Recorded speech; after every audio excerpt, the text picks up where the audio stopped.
ಪ್ರಿಯರೇ, ದಿನದ ಬದುಕಿಗೊಂದು ಕ್ರಿಸ್ತನ ಈ ದನಿ ನಮ್ಮೆಲ್ಲರಿಗೂ ಪ್ರೇರಣೆಯಾಗಲಿ. ಪೂಜಾ ವಿಧಿಯ ಸಾಧಾರಣ ಕಾಲದ 22ನೆಯ ವಾರ, ಸೆಪ್ಟೆಂಬರ್ 4, 2024 ಬುಧವಾರ. ಲೂಕನು ಬರೆದ ಪವಿತ್ರ ಶುಭ ಸಂದೇಶದಿಂದ ವಾಚನ, 4ನೇ ಅಧ್ಯಾಯ 38ರಿಂದ 44ರವರೆಗಿನ ವಚನಗಳು. ಆ ಕಾಲದಲ್ಲಿ ಪ್ರಾರ್ಥನಾ ಮಂದಿರದಿಂದ ಹೊರಟ ಯೇಸು ಸಿಮೋನನ ಮನೆಗೆ ಬಂದರು. ಸಿಮೋನನ ಅತ್ತೆ ವಿಷಮಜ್ವರದಿಂದ ನರಳುತ್ತಿದ್ದಳು. ಅಲ್ಲಿದ್ದವರು ಅವಳ ಪರವಾಗಿ ಯೇಸುವಿನಲ್ಲಿ ಮೊರೆಯಿಟ್ಟರು. ಯೇಸು ಆಕೆಯ ಬಳಿ ನಿಂತು ಬಾಗಿ ಜ್ವರಕ್ಕೆ ಬಿಟ್ಟು ಹೋಗೆಂದು ಆಜ್ಞಾಪಿಸಿದರು.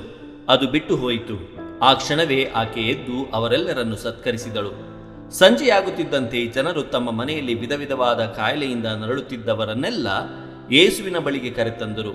ಯೇಸು ಪ್ರತಿಯೊಬ್ಬನ ಮೇಲೆ ತಮ್ಮ ಕೈಯಿಟ್ಟು ಗುಣಪಡಿಸಿದರು. ಅನೇಕರ ಮೈಮೇಲಿದ್ದ ದೆವ್ವಗಳು ಸಹ ನೀನು ದೇವರ ಪುತ್ರ ಎಂದು ಬೊಬ್ಬೆ ಹಾಕುತ್ತಾ ಬಿಟ್ಟು ಹೋದವು. ಇವರೇ ಕ್ರಿಸ್ತ ಎಂದು ಅವುಗಳು ತಿಳಿದಿದ್ದರಿಂದ ಯೇಸು ಅವುಗಳನ್ನು ಗದರಿಸಿ ಮಾತೆತ್ತಲು ಬಿಡಲಿಲ್ಲ.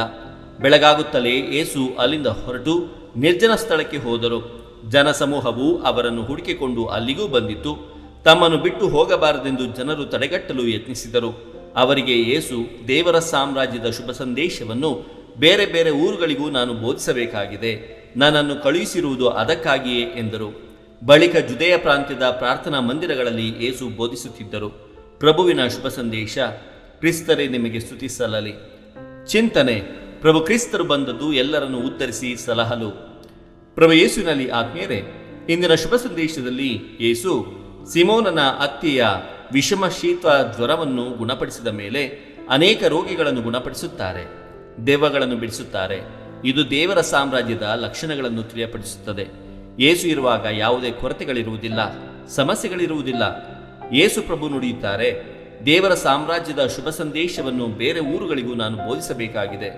ಪ್ರಭು ಯೇಸುವಿನ ಹಿಂಬಾಲಕರಾದ ನಾವೆಲ್ಲರೂ ಯೇಸುವಿನ ಕಾರ್ಯವನ್ನು ಮುಂದುವರಿಸಿಕೊಂಡು ಹೋಗಬೇಕಾಗಿದೆ. ನಮ್ಮ ನೆರೆಹೊರೆಯವರಿಗೆ, ನಮ್ಮ ಅಕ್ಕಪಕ್ಕದ ಜನರಿಗೆ ಯೇಸುವಿನ ಸಾಮ್ರಾಜ್ಯದ ಶುಭ ಸಂದೇಶವನ್ನು ನಮ್ಮ ಕಾರ್ಯಗಳ, ನಮ್ಮ ನಡತೆ, ನಮ್ಮ ಮಾತುಗಳ ಮೂಲಕ ಸಾರಬೇಕಾಗಿದೆ. ಪ್ರತಿಯೊಬ್ಬ ಕ್ರೈಸ್ತನು ಮತ್ತೊಬ್ಬ ಕ್ರಿಸ್ತನಾಗಿ ಬಾಳಬೇಕು. ದೇವರ ಸಾಮ್ರಾಜ್ಯಕ್ಕಾಗಿ ಶ್ರಮಿಸಬೇಕು. ಸಂತರ ಸ್ಮರಣೆ. ಪ್ರಿಯರೇ, ಇಂದು ನಾವು ಸಂತ ಬೋನಿಫಾಸ್ ರವರ ಸ್ಮರಣೆಯನ್ನು ಮಾಡುತ್ತಿದ್ದೇವೆ. ಇವರ ಕಾಲಾವಧಿ ಕ್ರಿಸ್ತಶಕ 675ರಿಂದ 754ರವರೆಗೆ. ಪ್ರಿಯರೇ, ಸಂತ ಬೋನಿಫಾಸ್ ರವರು ಆಂಗ್ಲೋ ಸಾಕ್ಸನ್ ಇಂಗ್ಲೆಂಡ್ ವೆಸೆಕ್ಸ್ನ ರಾಜ್ಯದಲ್ಲಿ ಜನಿಸಿದರು. ಇವರು ಈ ಪ್ರದೇಶದಿಂದ ಜರ್ಮನಿಯ ಫ್ರಾಂಕಿಶ್ ರಾಜ್ಯದಲ್ಲಿ ಪ್ರಮುಖ ಸುವಾರ್ತಾ ಪ್ರಸಾರಕರಾಗಿ 8ನೇ ಶತಮಾನದಲ್ಲಿ ದುಡಿದರು. ಕ್ರಮಬದ್ಧವಾದ ಕ್ರೈಸ್ತ ಧರ್ಮವನ್ನು ಪ್ರಥಮ ಬಾರಿಗೆ ಇವರು ಜರ್ಮನಿಯ ಅನೇಕ ಭಾಗಗಳಲ್ಲಿ ಸ್ಥಾಪಿಸಿದರು. ಇವರು ಮೇನ್ಸ್ನ ಪ್ರಥಮ ಮಹಾಧರ್ಮಾಧ್ಯಕ್ಷರು ಹಾಗೂ ಜರ್ಮನಿಯ ಪ್ರೇಷಿತ ಸಂತರಾಗಿದ್ದಾರೆ. ಸಂತ ಬೋನಿಫಾಸ್ ರವರೇ ನಮಗಾಗಿ ಪ್ರಾರ್ಥಿಸಿರಿ. ದೇವರು ನಮ್ಮೆಲ್ಲರನ್ನು ಆಶೀರ್ವದಿಸಲಿ. ಇದು ಧ್ವನಿ ಮಾಧ್ಯಮ ಮನೆಯ ಕೊಡುಗೆ. ಧ್ವನಿ ವಂದನೆಯ ಸ್ವಾಮಿ ಶಾಂತಕುಮಾರ್ ಜೆ, ಬೆಂಗಳೂರು ಮಹಾಧರ್ಮ ಕ್ಷೇತ್ರ. ಪ್ರಿಯರೇ, ಈ ಚಾನೆಲ್ ಅನ್ನು ಸಬ್ಸ್ಕ್ರೈಬ್ ಮಾಡಿ ಪ್ರತಿದಿನ ದೇವರ ವಾಕ್ಯವನ್ನು ಆಲಿಸುತ್ತಾ ಅದನ್ನು ಇತರರೊಂದಿಗೆ ಹಂಚಿಕೊಳ್ಳಲು ನಮಗೆ ನೆರವಾಗಿರಿ. ಧನ್ಯವಾದಗಳು.